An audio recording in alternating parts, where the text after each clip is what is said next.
Dear students, in this module, we'll be discussing about transportation. Firstly, we'll be talking about transportation in human beings. What is actually meant by transportation? Transportation is a life process in which a substance synthesized or absorbed in one part of the organism is carried to other parts of its body. Talking about transportation in human beings, the materials are transported from one point to another by two circulatory systems. They include the blood vascular system and the other is the lymphatic system. The blood vascular system basically comprises of the heart, the organ which pumps and receives the blood vessels, the tubes through which the blood flows. The blood vessels are basically of three types: the arteries, veins, and the capillaries. The blood vessels are the arteries, the veins, and the capillaries. Arteries carry oxygenated blood from the heart to all parts of the body. Veins carry deoxygenated blood from all body parts back to heart. And capillaries are narrow blood vessels which connect the arteries and veins together. Heart is a muscular organ which is hollow, is roughly of the size of our clenched fist, that is 12 into 9 centimeter. Its average weight is about 300 grams in males and 250 grams in female. It is reddish brown in color, and the shape, if we decipher, it is somewhat conical in shape. The heart is situated between the two lungs in the middle of thoracic cavity. It is surrounded by a tough layer which encircles it, which is referred to as the pericardium. The pericardial fluid is secreted in the pericardial cavity between the pericardium and the heart, which reduces the friction between the heart wall and the surrounding tissues. The heart is a double pump. It is divided basically into four chambers. The upper chambers are referred to as the atrium or the auricle, and the lower chambers are referred to as the ventricles. The ventricles pump the blood to different organs, and therefore their walls are much thicker. The right and the left chambers are separated with the help of a septum. This septum prevents the mixing of oxygenated and deoxygenated blood. Between the right atrium and ventricle and the left atrium and ventricle, there is presence of the walls, which are referred to as the tricuspid walls and the bicuspid walls. These walls open in downward direction and thus prevent the backflow of blood. So the basic function of the valves is to prevent the backflow of blood. Let us try to understand the working of human heart in detail. This is the pictorial representation. Over here we can see that there are four chambers, that is the right atrium, left atrium, that is the upper chamber on the right and the left hand side, the right ventricle, the left ventricle, the chambers which are present on the right and left in the lower side. The deoxygenated blood, it enters the body through the superior vena cava. So here is the superior vena cava, through which the deoxygenated blood, that means the blood which is containing carbon dioxide, it enters into the human heart. The upper part of the body, the deoxygenated blood is brought by superior vena cava, and the inferior vena cava, it brings the deoxygenated blood from the lower part of the body. The blood then enters into the first chamber, which is the right atrium. As the blood gets filled in the right atrium, the pressure increases, which leads to opening of the tricuspid valve only in the downward direction, thus pushing the blood from the right atrium to the right ventricle. Thus the movement of deoxygenated blood, it took place from the superior and inferior vena cava to the right atrium and then to the right ventricle. From the right ventricle, the deoxygenated blood is carried with the help of pulmonary artery. So the blood from right ventricle, as we can see, that it moves into pulmonary artery. Now, pulmonary artery is the only artery in the human body which carries deoxygenated blood. The deoxygenated blood from the pulmonary artery, it moves into the lungs. So the blood will move into the lungs from the pulmonary artery. In the lungs, the oxygenation of the blood will take place.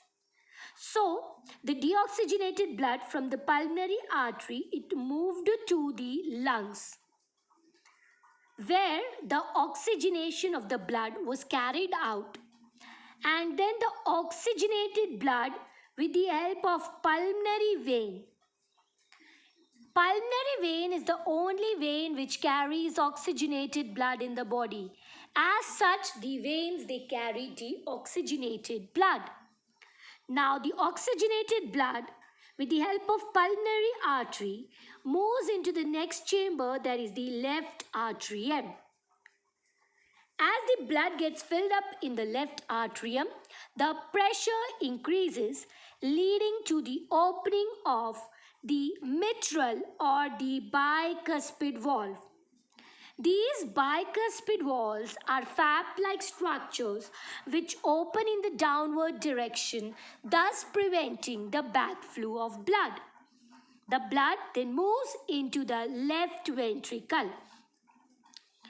When the blood moves into the left ventricle, as the blood gets filled up over here, that leads to increment in the pressure, which will cause the movement of blood from the left ventricle to the aorta. So the blood from the left ventricle will move through to the aorta. The aorta is the largest opening. So we can see that through left ventricle, what can be seen in a light brown part depiction, that the blood moved to the aorta, which is the largest opening in the human body. From the aorta, the blood is pumped with pressure to all parts of the body. Thus, the circulation of the blood is regulated by the pumping activity of the heart to all body parts. Next, here is the pictorial view of the blood circulation in human being. Now, blood circulation in human being is double circulation. This means that the blood passes through the heart twice for each circuit of the body. One circulation involves the entry of blood from all body parts into the heart. So the deoxygenated blood is coming from all body parts into the heart. This blood is the deoxygenated blood which goes to the lungs for oxygenation. So the first part involves the movement, as can be seen here, which is depicted in blue. is the deoxygenated blood, which is brought to the heart from all body parts with the help of superior and inferior vena cava. Second, circulation involves the entry of deoxygenated blood, depicted with red, from the lungs into the heart, and then its distribution to all body parts. Double circulation is made possible because the human heart is divided into two halves. One half pumps the deoxygenated blood and the other half pumps the oxygenated blood.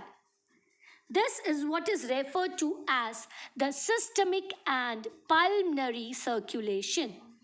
So what can be seen in the diagrammatic representation is here the lungs which carry out the oxygenation. Firstly, the inferior and superior vena cava get deoxygenated blood to the heart. The first chamber, that is the right atrium. The second chamber, that is the right ventricle.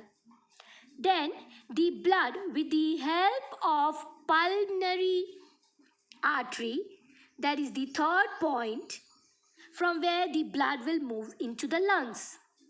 After the oxygenation, the blood will then, with the help of pulmonary vein, again it is brought back to the heart. As we can see it over here, that the oxygenated blood is being brought back to the heart, where the blood first enters the left atrium, then the left ventricle, and finally the blood is pumped to all body part with the help of aorta. Thus the oxygenated blood is transported to all the body parts.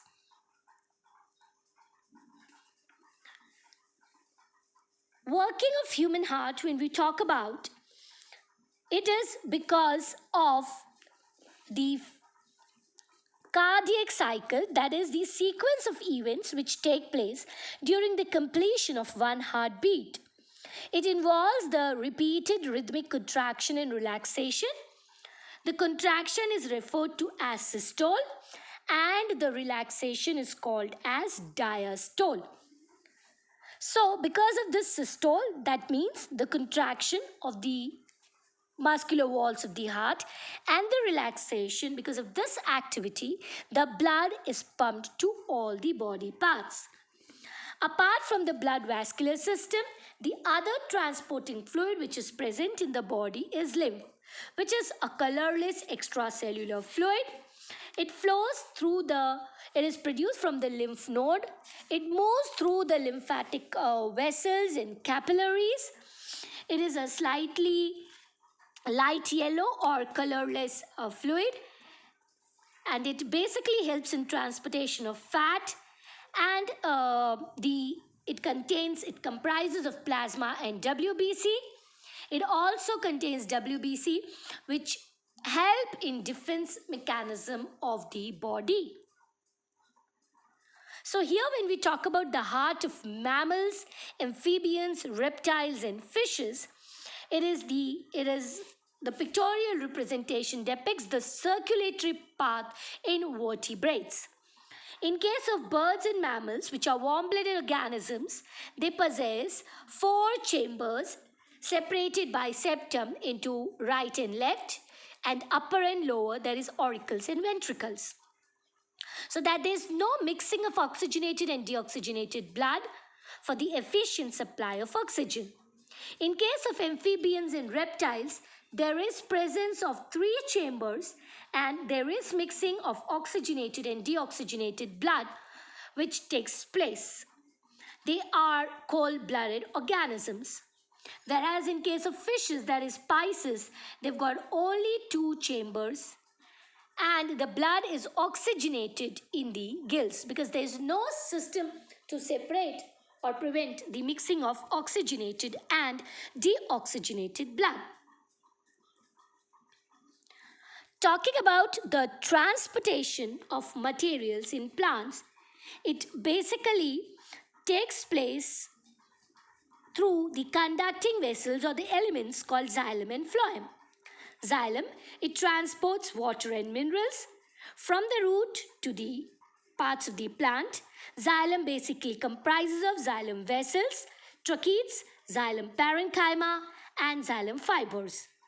Phloem helps in the transportation of food which is prepared in the leaf with the help of the conducting vessels referred to as sieve tubes, companion cells, the phloem parenchyma and phloem fibers.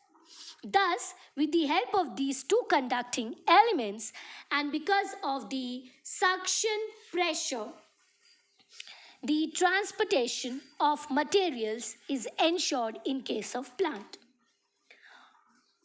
Hopefully, through this PowerPoint presentation, you must have garnered the concepts related to transportation in animals, that is basically human beings, and plants very thoroughly. Thank you.